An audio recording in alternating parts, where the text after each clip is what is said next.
Judges chapters 13 through 15. The Israelites again did what was evil in the Lord's sight, so the Lord handed them over to the Philistines 40 years. There was a certain man from Zorah, from the family of Dan, whose name was Manoah. His wife was unable to conceive and had no children. The angel of the Lord appeared to the woman and said to her, "Although you are unable to conceive and you have no children, you will conceive and give birth to a son. Now, please be careful not to drink wine or beer or to eat anything unclean, for indeed you will conceive and give birth to a son. You must never cut his hair, because the boy will be a Nazirite to God from birth, and he will begin to save Israel from the power of the Philistines." Then the woman went and told her husband, "A man of God came to me. He looked like an awe-inspiring angel of God. I didn't ask him where he came from, and he didn't tell me his name. He said to me, 'You will conceive and give birth to a son. Therefore, do not drink wine or beer, and do not eat anything unclean, because the boy will be a Nazirite to God from birth until the day of his death.' Manoah prayed to the Lord and said, 'Please, Lord, let the man of God you sent come again to us and teach us what we should do for the boy who will be born.' God listened to Manoah, and the angel of God came again to the woman. She was sitting in the field, and her husband Manoah was not with her. The woman ran quickly to her husband and told him, 'The man who came to me the other day has just come back.' So Manoah got up and followed his wife. When he came to the man, he asked, 'Are you the man who spoke to my wife?' 'I am,' he said. Then Manoah asked, 'When your words come true, what will be the boy's responsibilities and work?' The angel of the Lord answered Manoah, 'Your wife needs to do everything I told her. She must not eat anything that comes from the grapevine or drink wine or beer, and she must not eat anything unclean. Your wife must do everything I have commanded her.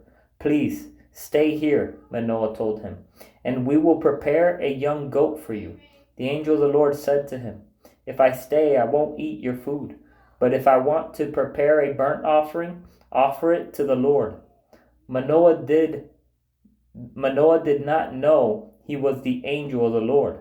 Then Manoah said to him, 'What is your name, so that we may honor you when your words come true?' 'Why do you ask my name?' the angel of the Lord asked him, 'since it is beyond understanding.'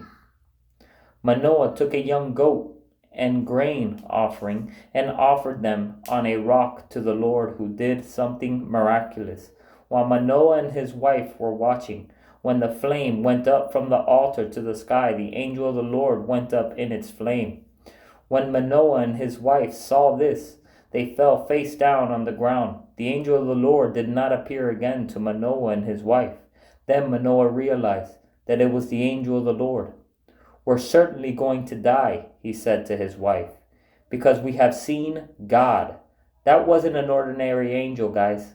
That angel was Jesus Christ. People say, 'Where's Jesus in the Old Testament?' Right there's an example. That's why he said, 'We're certainly going to die,' he said to his wife, 'because we have seen God,' with a capital G. But his wife said to him, 'If the Lord had intended to kill us, he wouldn't have accepted the burnt offering and the grain offering from us.' That explains why his name was too hard for them to understand, because everything had not yet happened the way it needed to happen for the Messiah to come, so he would not have understood. 'We're certainly going to die,' he said to his wife, 'because we have seen God.' But his wife said to him, 'If the Lord had intended to kill us, he wouldn't have accepted the burnt offering and the grain offering from us, and he would not have shown us these things or spoken to us like this.' So the woman gave birth to a son and named him Samson. The boy grew, and the Lord blessed him.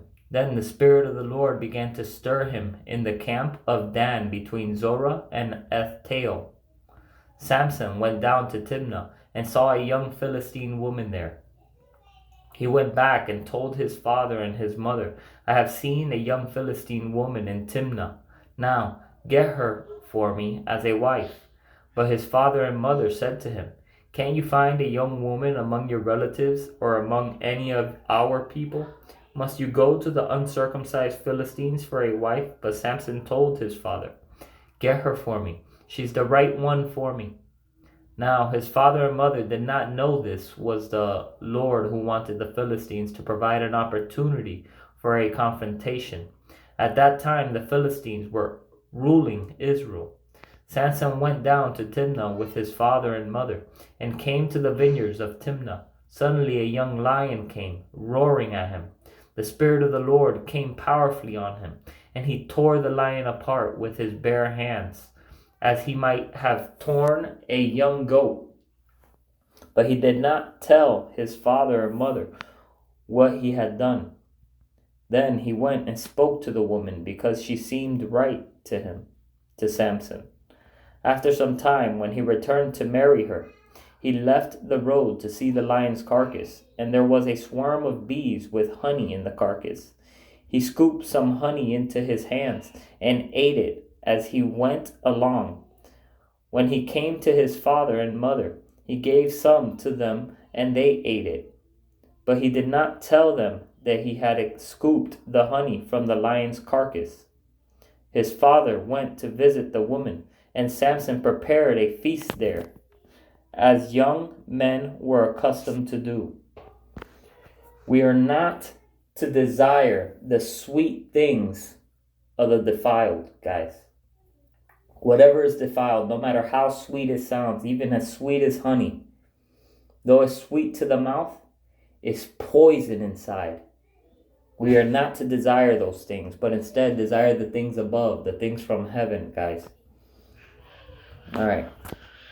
His father went to visit the woman, and Samson prepared a feast there, as young men were accustomed to do.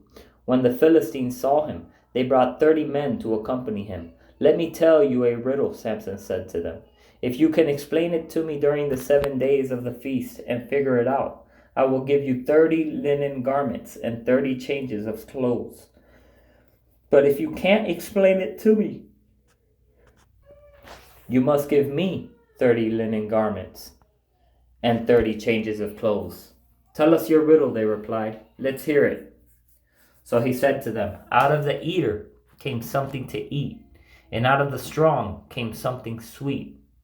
After 3 days, they were unable to explain the riddle.